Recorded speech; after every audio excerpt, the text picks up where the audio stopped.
राजस्थान में चुनावी रणभेरी बच चुकी है और विधानसभा चुनाव को लेकर भाजपा और कांग्रेस दोनों दल अपनी अपनी उम्मीदवारों को लेकर मंथन कर रहे हैं। हम बात कर रहे हैं केकड़ी विधानसभा क्षेत्र की। हम आज एक ऐसी शख्स से मिलाने जा रहे हैं जो दिव्यांग होने के बावजूद अपने हौसले को बरकरार रखे हुए है और टिकट मांग रहे हैं भाजपा से। केकड़ी विधानसभा क्षेत्र से भाजपा से टिकट की मांग कर रहे हैं। शायद राजस्थान में ऐसा पहला मामला होगा जहाँ पे एक दिव्यांग मानव सेवा जन सेवा करने के लिए टिकट मांग रहे हैं। हम बात कर रहे हैं केकड़ी से कृष्णानंद जी तिवारी की। इनसे जानते हैं कि इनका टिकट का क्या आधार रहेगा। जी सर नमस्कार। आपके माध्यम से आपके सभी दर्शकों को, केकड़ी की मेरी भूमि के सभी बाशिंदों को, मेरे प्रियजनों को, सभी को मेरा नमस्कार, प्रणाम। हाँ, आप जो बात कर रहे हैं दिव्यांगता की, देखिए ईश्वर ने पर्याप्त संघर्ष करने का सामर्थ्य दिया जी। और एक स्थिति के बाद आदमी को स्वयं के लिए नहीं, दूसरों के लिए भी जीना चाहिए। सामान्यतः समाज सेवा की कोशिश जो भी हमारा सामर्थ्य है उसके भीतर हम करते रहते हैं, लेकिन ऐसा अनुभव में आता है, यह प्रयास है, मैं पोलियो होने से दिव्यांग श्रेणी में आता जी। और यह वर्ग पूर्णतः वंचित है, पीड़ित है और किसी भी प्रकार का सरकार का या समाज का कोई विशेष ट्रीटमेंट, व्यवहार अगर चाहिए। दिव्यांग होने के बाद लोग जीने की उम्मीद तक छोड़ देते, लेकिन आप जब से मैं जानता हूँ गांव गांव डाणी डाणी लोगों की सेवा कर रहे हो। अभी प्रधानमंत्री जी की सभा में भी आप दिव्यांगों को लेकर गए। जो हौसला, जो जुनून है जन सेवा करने का, वो काबिल तारीफ है। यह ईश्वर ने दिया है, आप सही कह रहे हैं।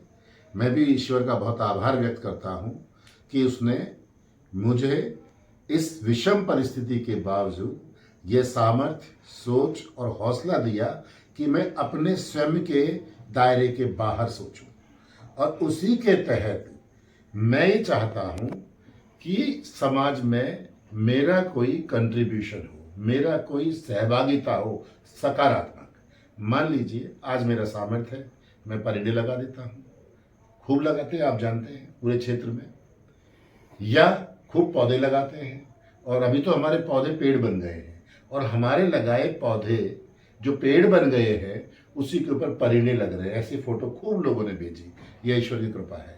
हाँ, राजनीति में आना चाहते हैं, आपका जो जिज्ञासा है वो राजनीति को लेकर है। राजनीति के जरिए हम यहाँ केकड़ी क्षेत्र के अंदर वह कार्य करना चाहते हैं जो अभी तक किसी ने नहीं किए या जिन कारणों से केकड़ी वंचित रहती है। जैसे मेरी प्राथमिकता है कि बीसलपुर से चंबल को जोड़ दिया जाए, यानी चंबल और बीसलपुर जुड़ जाए। हाँ, तो पानी तो 10 जिले यहाँ से पानी पीते हैं, किससे? बीसलपुर से। उन 10 जिलों को पर्याप्त पानी मिल जाए, तृप्ति मिल जाए और कुछ किसानों को भी मिल जाए। और ये बहुत बड़ा प्रोजेक्ट नहीं है, क्योंकि सरकार या वर्तमान जो शक्तिशाली नेता हैं वो संवेदनशील नहीं थे, इसलिए इस चीज पे फोकस नहीं कर पाए। एक तो हमारा फोकस ये रहेगा जी। और मेरा प्रयास रहेगा कि दिव्यांगों को विधायिका में अर्थात पार्लियामेंट में और असेंबली में यानी विधानसभा में और लोकसभा में 2% आरक्षण दिया जाना चाहिए, जो कि मोदी जी कह चुके हैं, वचन दे चुके हैं, वो दिया जाना चाहिए। इसके लिए प्रयास करूंगा, नंबर 1। नंबर 2, 100% रोजगार दिव्यांग को दिया जाए। यदि आरक्षण किसी का हक है, किसी की जरूरत है, तो सबसे पहले दिव्यांग की है।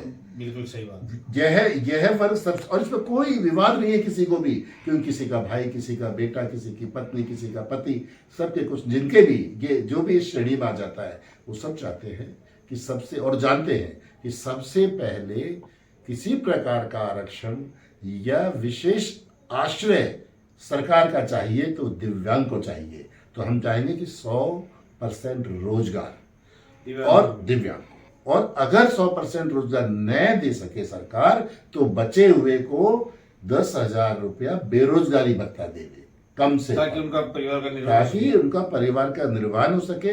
देखिए, दिव्यांगता आपको किसी न किसी पर आश्रित भी कर देती है, बिल्कुल सही बात। और जब आप कुछ कर नहीं पाते वापस, तो वह आश्रय देर तक नहीं चलता। अगर उस दिव्यांग को बेरोजगारी भत्ता भी मिनिमम मिल गया और यह नौकरी मिल गई, तो वह उस परिवार का एक एसेट बन जाएगा। केकड़ी विधानसभा क्षेत्र भाजपा की तरफ से शीर्ष श्रेणी में माना जाता है। अच्छा, फिर भी उम्मीदवारों की संख्या काफी है, काफी लोग टिकट मांग रहे हैं। आप भी टिकट मांग रहे हो और काफी प्रभावशाली व्यक्ति हो केकड़ी विधानसभा क्षेत्र में भी, क्या आधार रहेगा जीत का? देखिए, सबसे पहले तो जो मेरी दिव्यांगता है वह मेरी बहुत बड़ी ताकत है, क्योंकि केकड़ी विधानसभा क्षेत्र में सरकारी आंकड़े के अनुसार 4700 दिव्यांग रजिस्टर्ड है। जी। समाज कल्याण का विभाग का आंकड़ा है, मेरा नहीं है। और 1000 से अधिक अनरजिस्टर्ड है, तो हो गया 5700 प्लस। जी। 5700 प्लस गुणा 3 या 5, जैसा आपका भाव करे वैसा जोड़ लीजिए। जी। तो करीब करीब 20 से 25,000 दिव्यांग परिवार और उनके प्रति जो संवेदना रखते हैं, उनको प्रभावित करते हैं हम। 2,56,807 मतदाता जी। केकड़ी विधानसभा में, जी। जिसमें से जैसा आप बता रहे हो दिव्यांग तकरीबन 25,000 हो जाएंगे।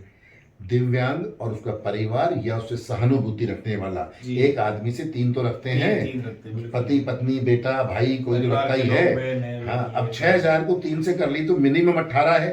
जी। और यूं दावा करने को तो 5 आदमी को प्रभावित क्यों नहीं कर सकता वो? बिल्कुल बिल्कुल। तो 25,000 से ऊपर पहुंचती है, और वह सिर्फ मेरे प्रति लगाव रखता है, मेरे से सहानुभूति रखता है। जी। और हमने उस तक ये मैसेज पहुंचा दिया है। जी। कैसे?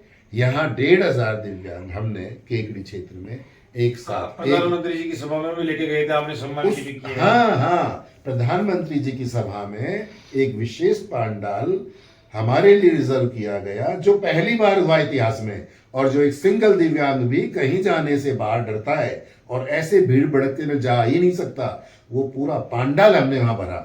और हमें गर्व है कि जब हम दिव्यांग को वहां तक ले जा सकते हैं, तो आम आदमी से हमारी कनेक्टिविटी कितनी अच्छी है, आप भी कल्पना कर सकते हैं। अगर एक पंडाल दिव्यांग से भर दो जी, तो आम आदमी की सहानुभूति हम कितनी बटोर सकते हैं या कितनी हमारे साथ है, ये आप कल्पना कर सकते हैं। केकड़ी विधानसभा क्षेत्र में आजादी के बाद विधायक डॉक्टर रघु शर्मा ने ऐतिहासिक काम करवाए हैं, केकड़ी को जिला भी बनाया है, कई सौगातें दी है। तो इसके बाद जीत का क्या आधार रहेगा? बीजेपी भी लगातार प्रयास कर रही है, परिवर्तन यात्रा निकाल रही है, लेकिन केकड़ी में कहीं ना कहीं ये मानना पड़ेगा कि विधायक डॉक्टर रघु शर्मा ने ऐतिहासिक काम कराया और बड़ी सौगात देते हुए जिला क्या बनाया। ऐतिहासिक करवा दिया जी? एक अस्पताल बनवाया जिसके अंदर से 30% पेशेंट रेफर होता है अजमेर को, ये ऐतिहासिक है। आप बात करते हैं किसी प्रकार के विकास की, जिला बना केकड़ी, जिले से कितने लोग प्रभावित होंगे जी? 90% आदमी आज भी नहीं जानता किसी एसपी और कलेक्टर को, या उसको जरूरत नहीं पड़ती। 5% और बल्कि संख्या में 10,000 आदमी मुश्किल से जिला मुख्यालय पर जाना चाहता है। बाकी उसका पटवारी या उसका वहां का तहसील में काम हो जाता है। अस्पताल से तो लोगों को काफी चिकित्सा सुविधा का लाभ तो मिल रहा है। नहीं, बिल्कुल सही है, अच्छा प्रोजेक्ट है हॉस्पिटल, लेकिन 30% से अधिक पेशेंट रेफर किए जा रहे हैं। उसका आपका क्या? मतलब लोगों को उपचार नहीं मिल पा रहा है। नहीं मिल पा रहा। विकास की स्थिति ये है, मैं पहले भी कहीं आपके बंधु कोई पूछ रहे थे पत्रकार जी, तो सड़क जो बनाई है इतनी उथली है कि वो उखड़ चुकी है। हमारे पास वीडियोस हैं उसके। डिवाइडर जो बनाए वो सतह पे लाके रख दिए गए हैं, नीचे से जमीन से कास्टिंग करके डिवाइडर बनता है सभी जगह। ये टेक्निकल स्पेसिफिकेशन डिवाइडर बनाने की टोडा में चलिए वहां बने हुए हैं, हम देख के आए हैं। अभी भी आप जब भी चाहो वीडियो लाइव करवा लीजिए, टोडा के अंदर दीवार से जमीन से निकल के डिवाइडर बाहर आता है कास्टिंग होके आरसीसी की, और यहां लाके रख दिया गया है। ठीक है, तो मजबूत नहीं है। एक छोटा सा व्हीकल भी टक्कर मारता है तो वो हिल जाता है, गिर जाता है, और गिर चुका है। और मजेदार बात, जो पोल्स हैं बिजली के जी, वो भी जमीन में से कास्ट होते हैं, आप किसी से ही पूछ लेना, यही उनके निर्माण की प्रक्रिया है। वो पोल भी लाके सीधा उस डिवाइडर के बीच में धंसा दिया गया है, और वो पोल भी गिर चुके हैं। जैसे कि विकास आड़ा पड़ चुका है। और केवल डैमों के लिए ये एक सड़क थी जिससे आप विकास बोल सकते हैं। जी। इस रोड के, अजमेर रोड के अगल और बगल में अब 400 मीटर चले जाइए, कच्ची सड़कें, टूटी नालियां पड़ी हुई हैं। ठीक ठीक हमारे आदरणीय विधायक जी के मान लीजिए 1 किलोमीटर के दायरे के अंदर जो कॉलोनियां बसी हुई हैं, वो आज भी आप जाके चीज देखेंगे, एक बार में आप गाड़ी नहीं चला सकते, कार भी नहीं चला सकते, स्कूटर की बात सड़कों की हालत खराब वाकई में आपका कहना सही है। मेन रोड सी खराब है। अभी आप चले जाइए अपने ये जहां पर गोपाल जी का मंदिर है सांपला में, जी, आपको 22 किलोमीटर की दूरी तय करने में 1.25 घंटा लग रहा है आज की तारीख में। आज ही देख लीजिए, 15 मिनट का रास्ता है। सड़क पूरी स्पीड ब्रेकर बनी हुई है, पूरी की पूरी सड़क, गड्ढे ही गड्ढे, गड्ढे ही गड्ढे। केकड़ी विधानसभा क्षेत्र में कई लोग टिकट मांग रहे हैं, लेकिन आपकी एक अलग पहचान है। आपने मानवता का काम किया और आज से नहीं, बरसों से कर रहे हो। गांव गांव परिंदे लगाए, आप एक पर्यावरण प्रेमी के रूप में भी आपकी प्रसिद्धि है। लोग आपको गांव गांव डांडी आपको जानते हैं, और हर घर में, हर गांव में, हर कस्बे में आपके परिंदे लगे हुए हैं, जिसके चलते लोगों में आपकी खासी अच्छी पहचान बनी है। ये आपके मन में विचार कैसे आया? देखिए, आज आपका एक बहुत बड़ा परिवार बन चुका परिंदों के, हाँ, और वृक्षारोपण के चलते आज एक बहुत बड़ा परिवार बन चुका है। बहुत बड़ा, बहुत कृपा ईश्वर की रही है। देखिए, स्वयं के लिए सब जीते हैं जी, पशु पक्षी भी जीता है। आज कोई भी उम्मीदवार जैसे आपकी पार्टी का चाहता है तो वो केवल वोट की बात करता है, लेकिन आपने आज तक वोट की बात नहीं की, आपने केवल मानव सेवा की बात की। मैं वही निवेदन कर रहा हूं, स्वयं के लिए सब जीते हैं। सिर्फ मानव के पास ये विशेष अधिकार है या ईश्वरी कृपा है कि वह दूसरों के काम आ सकता है।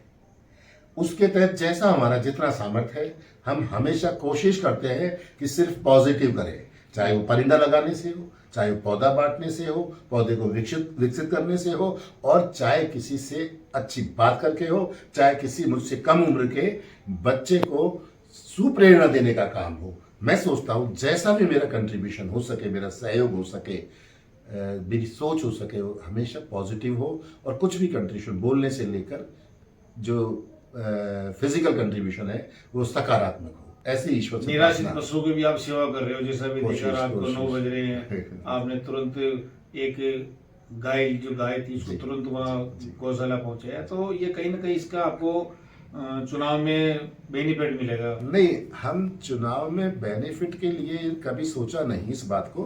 हालांकि बेनिफिट देगी, सच बात है, क्योंकि हर जगह पार्टी के कार्यकर्ताओं के अलावा लोग गौ सेवा करने का गौशाला करते हो, लेकिन आपने वाकई में ही आप गौ सेवा कर रहे हो, ये मैंने खुद नहीं देखा। कोशिश ऐसी है कि जितनी हो सके, जिस भी रूप में हो सके, सेवा कर देंगे। यहाँ पर बढ़ते कदम गौशाला का मैं फाउंडर मेंबर हूँ, और वो सभी लोग बड़ा स्नेह रखते हैं। और अभी आपके सामने ही हुआ, ऐसा होता रहता है कई बार कि जो निराश्रित गौवंश है उसको हम कोशिश करते हैं कि उसका जितना अच्छा बन पड़े कर देंगे। जी जी। और इस जरिए ठीक है, बहुत लोगों का स्नेह, प्रेम, आशीर्वाद मिला। केकड़ी विधानसभा क्षेत्र के लोगों को, युवाओं के लिए कुछ आप कहना चाहोगे?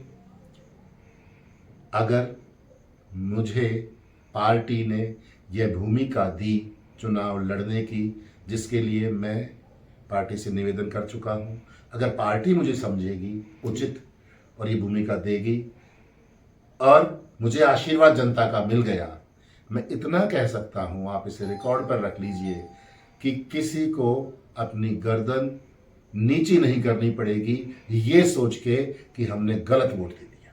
उसको अपने वोट दिए जाने पर गर्व होगा। हम जो करेंगे सकारात्मक करेंगे, नकारात्मक नहीं करेंगे। ये हमारी कोशिश रहेगी। नमस्कार, बहुत बहुत धन्यवाद आपका, आप हमारे कार्यक्रम में पधारे। सभी को।